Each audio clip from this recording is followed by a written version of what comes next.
नाज़रीन किराम, अस्सलामु अलैकुम रहमतुल्लाहि व बरकातुहू। गलत तरीके से मदरसा प्रबंध कमेटी का गठन, डीएम और मदरसा बोर्ड के सचिव से शिकायत। जी हाँ नाज़रीन, बहुत ही अहम खबर है मदरसा प्रबंध कमेटी को लेकर। तो क्या है इस खबर में, आपको बिल्कुल शुरू से पढ़कर सुनाता हूँ। जो कि हाट प्रखंड के चोकता पंचायत के मदरसा नूरुल हुदा मछेला केलाबाड़ी मदरसा संख्या 347 में फर्जी तरीके से मदरसा प्रबंध समिति की गठन करने का मामला प्रकाश में आया है।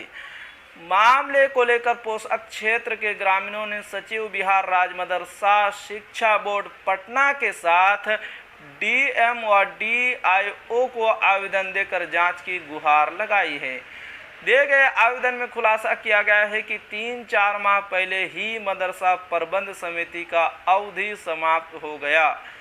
हालांकि मदरसा बोर्ड द्वारा पुनः विधिवत नया कमेटी गठित करने का निर्देश हेड मौलवी व पुराने कमेटी को अध्यक्ष को दिया था, लेकिन नियमों को ताक पर रखकर पुरानी ही कमेटी को पुनः स्वीकृति कर भेजा गया।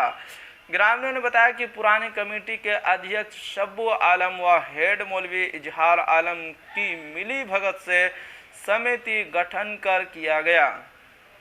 इसका पता उस वक्त चला जब डीआईओ बोर्ड के पत्रांक 1698 दिनांक 27 अक्टूबर वर्ष 2023 के आलोक में डीआईओ ने मदरसा मछेला केलाबाड़ी की नवगठित प्रबंध समिति की जांच के लिए पूर्व से निर्धारित तिथि 6 दिसंबर को स्थल पर नहीं पहुंचे। आवेदन में आरोप लगाया। ग्रामीणों ने बताया कि मदरसा में भारी रकम गड़बड़ी करने का भी आरोप पुराने कमेटी के सदस्यों पर लगाया गया है। हेड मौलवी इजहार आलम ने बताया कि नवगठित प्रबंध समिति की स्थल जांच संबंध डीआईओ से निर्देश प्राप्त होने के बाद उसे इस बात की जानकारी मिली है। तो जी हाँ नाजरीन, ये थी आज की बहुत ही अहम खबर। आखिर में आपसे एक छोटी सी गुजारिश है कि अगर आप हमारे चैनल पर नए हैं तो हमारे चैनल को ज़रूर सब्सक्राइब कीजिए और बेल आइकन के घंटे को भी ज़रूर दबा दीजिए, क्योंकि मैं आपके लिए इसी तरह की खबरें लेकर आता रहता हूँ।